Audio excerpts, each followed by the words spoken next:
Hello friends. आज है 1 जनवरी।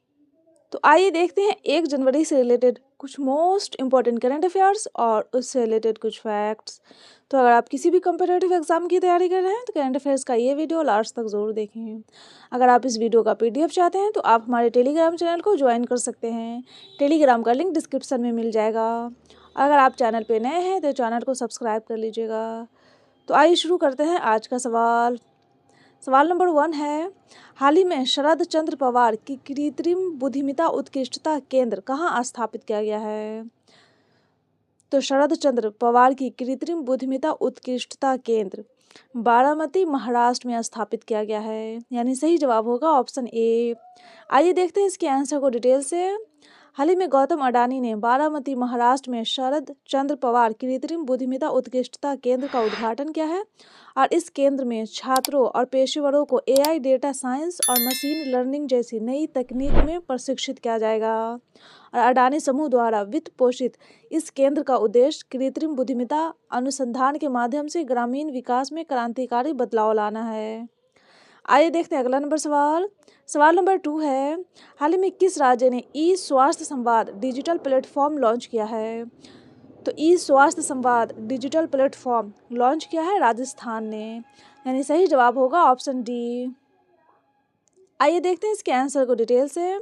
हाल ही में राजस्थान सरकार ने चिकित्सा शिक्षा विभाग में पारदर्शिता और बेहतर समन्वय के लिए स्वास्थ्य संवाद डिजिटल प्लेटफॉर्म लॉन्च किया है और इस महल में वीडियो कॉन्फ्रेंसिंग के माध्यम से नियमित संवाद किया जाएगा और इसका आयोजन सप्ताह में 2 बार किया जाएगा।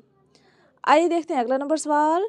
सवाल नंबर 3 है, हाल ही में दुनिया की सबसे धनी भारतीय मूल की प्रोफेशनल मैनेजर कौन बनी है? तो दुनिया की सबसे धनी भारतीय मूल की प्रोफेशनल मैनेजर बनी है जयश्री उलाल। यानी सही जवाब होगा ऑप्शन बी। आइए देखते हैं इसके आंसर को डिटेल से। हाल ही में जयश्री उलाल को हुनर इंडिया रिच लिस्ट 2025 में विश्व स्तर पर सबसे धनी भारतीय पेशेवर प्रबंधक घोषित किया गया है और वह अरिस्टा नेटवर्क की CEO है और उनकी कुल संपत्ति 50,170 करोड़ आंकी गई है और उन्होंने सुंदर पिचाई और सत्य नडेला को पीछे छोड़ दिया है। आइए देखते हैं अगला नंबर सवाल। सवाल नंबर 4 है, हाल ही में काकोई फॉरेस्ट रिजर्व में कौन सा दुर्लभ जीव पहली बार देखा गया है? तो काकोई फॉरेस्ट रिजर्व में क्लाउड लेपर्ड को पहली बार देखा गया है। यानी सही जवाब होगा ऑप्शन ए। आइए देखते हैं इसके आंसर को डिटेल से।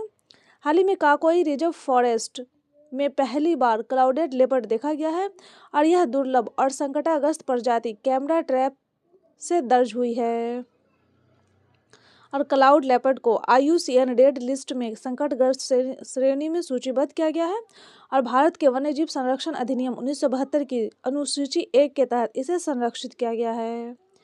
आइए देखते हैं अगला नंबर सवाल। सवाल नंबर 5 है, हाल ही में भारतीय ग्रैंड मास्टर कोनेरी हम्पी ने विश्व रैपिड शतरंज चैंपियनशिप 2025 में कौन सा पदक जीता है? तो उन्होंने जीता है कांस्य पदक। यानी सही जवाब होगा ऑप्शन सी। आइए देखते हैं इसके आंसर को डिटेल से।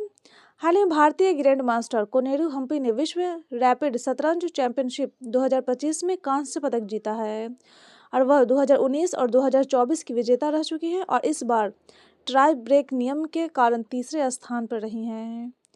आइए देखते हैं अगला नंबर सवाल। सवाल नंबर 6 है, हाल ही में किस देश ने ताइवान के आसपास जस्टिस मिशन 2025 शुरू किया है?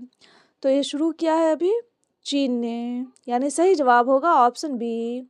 आइए देखते हैं इसके आंसर को डिटेल से।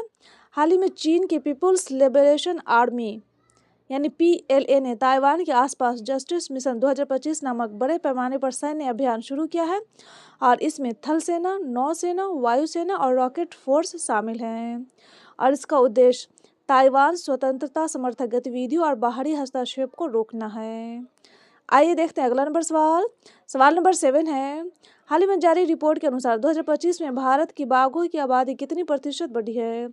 तो बाघों की आबादी 8% बढ़ी है। यानी सही जवाब होगा ऑप्शन डी। आइए देखते हैं अगला नंबर सवाल। सवाल नंबर 8 है, हाल ही में किसने पुरुष T20 अंतर्राष्ट्रीय मैचों में 8 विकेट लेकर इतिहास रच दिया है? तो इतिहास रचा है ये सोनम येसी ने। यानी सही जवाब होगा ऑप्शन ए। आइए देखते हैं अगला नंबर सवाल। सवाल नंबर 9 है, हाल ही में किसे global life time achievement award से सम्मानित किया गया है? तभी नोवाक जोकोविच को global life time achievement award से सम्मानित किया गया है, यानी सही जवाब होगा ऑप्शन बी। आइए देखते हैं अगला नंबर सवाल। सवाल नंबर 10 है, हाल ही में साहित्य का नोबेल पुरस्कार प्रदान करने वाली संस्था स्वीडिश अकादमी की नई अस्थायी सचिव कौन बनी है? तो अस्थायी सचिव बनी है इंग्रिड कार्लबर्ग, यानी सही जवाब होगा ऑप्शन सी। आइए देखते हैं इसके आंसर को डिटेल से।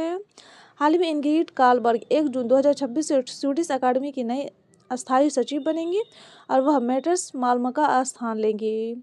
और इंग्रिड कार्लबर्ग एक स्वीडिश लेखिका और पत्रकार हैं और स्वीडिश अकादमी की स्थापना 1786 में स्वीडिश के राजा गुस्ताव तृतीय द्वारा की गई थी। तो ये था डेली करंट अफेयर्स का वीडियो। अगर आपको ये वीडियो अच्छा लगा हो तो वीडियो को लाइक कर दीजिएगा और चैनल को सब्सक्राइब कर दीजिएगा और अपने दोस्तों के साथ शेयर भी कर दीजिएगा। Best of luck, take